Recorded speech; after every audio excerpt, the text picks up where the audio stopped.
Casos de intolerância étnica e religiosa se espalham pelo mundo. A globalização aumentou as oportunidades, mas também elevou o choque cultural entre as nações.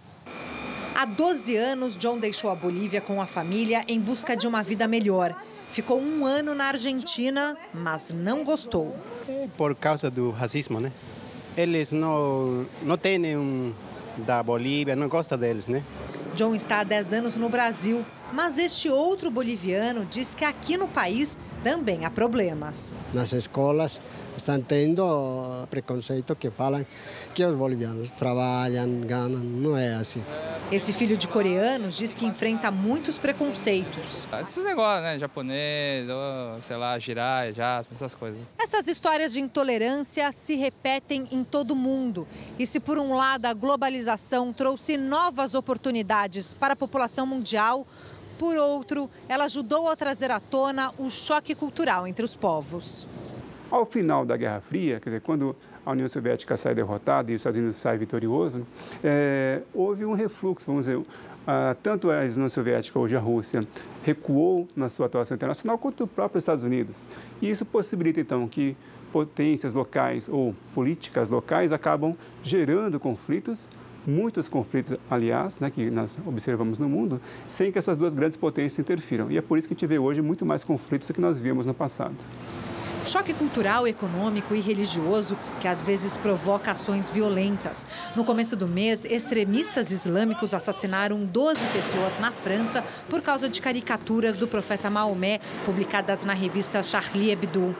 Na Nigéria, o grupo Boko Haram mata e sequestra estudantes numa luta contra o ensino ocidental.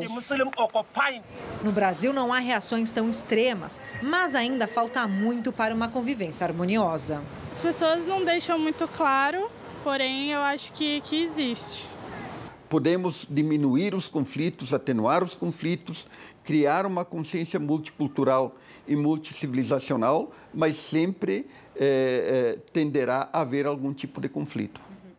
Arlene, essa tal globalização intensificou a intolerância religiosa, cultural?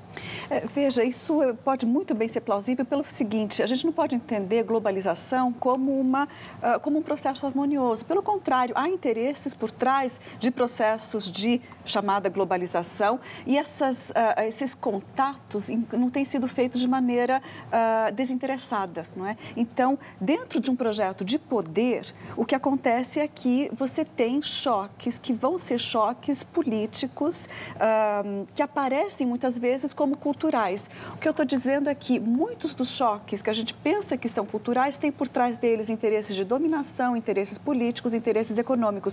O próprio Boko Haram, que expressa uma intolerância absoluta, extrema e terrível no norte da Nigéria, é um grupo que busca tomar o poder na Nigéria, não é? E tem, então, uma agenda política por trás de todo esse fanatismo religioso. Também o atentado na França almejou os cartunistas, almejou muçulmanos que trabalhavam também no jornal satírico Charlie Hebdo, almejou judeus no mercado kosher, ou seja, há uma agenda política por trás do terror que vai para além, que acompanha essa ideia de incompatibilidade cultural e que explica essa incompatibilidade. O José Roberto Silva aqui pelo Twitter, Moisés, globalização não é uma alternativa para abrir novos mercados para as grandes empresas das potências mundiais? Sim, uma das coisas mais importantes da globalização, pelo lado econômico, foi exatamente isso. É digamos assim, uma fase nova do capitalismo, de expansão de um capitalismo extremamente agressivo e que, ao mesmo tempo, quer ampliar o consumo de produtos que eram locais de certos países e transformar isso num grande mercado. Agora, eu acho que houve algum exagero na análise da globalização em dois sentidos importantes, na minha opinião, né? Eu me lembro, por exemplo, das análises de um autor muito importante, um sociólogo alemão, Ulrich Beck, por exemplo, que chamava atenção para essas coisas, né? Ele dizia, por exemplo, entre outras coisas, o seguinte: houve uma certa interpretação de que a globalização criaria um mercado mundial, mas, ao mesmo tempo, um poder das grandes empresas, dos grandes atores fora das estruturas nacionais e quase desapareceriam os estados nacionais. Não aconteceu isso, né?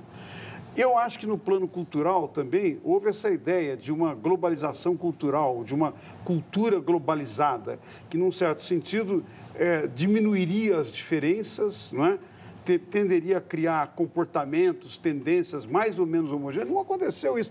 Cultura é um fenômeno extremamente que tem uma capacidade de duração muito forte, porque é um fenômeno identitário, de identificação das pessoas, de símbolos, de simbologia, não é? E não se destrói assim, principalmente quando você tem valores religiosos misturados, não é?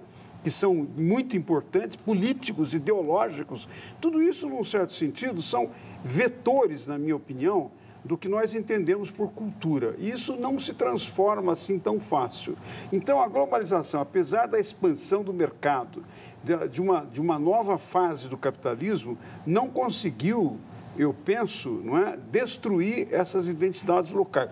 Acho que o Samuel Huntington tinha alguma razão quando ele chamou atenção para o chamado choque de civilizações, que era em grande parte baseado em culturas diferentes. Isso não quer dizer que não possa haver entendimento, que não possa haver compreensão entre culturas, civilizações diferentes. Mas tem perspectivas que às vezes são muito diferentes e que entraram em conflito, porque os valores que presidem algumas dessas sociedades são bastante diferentes.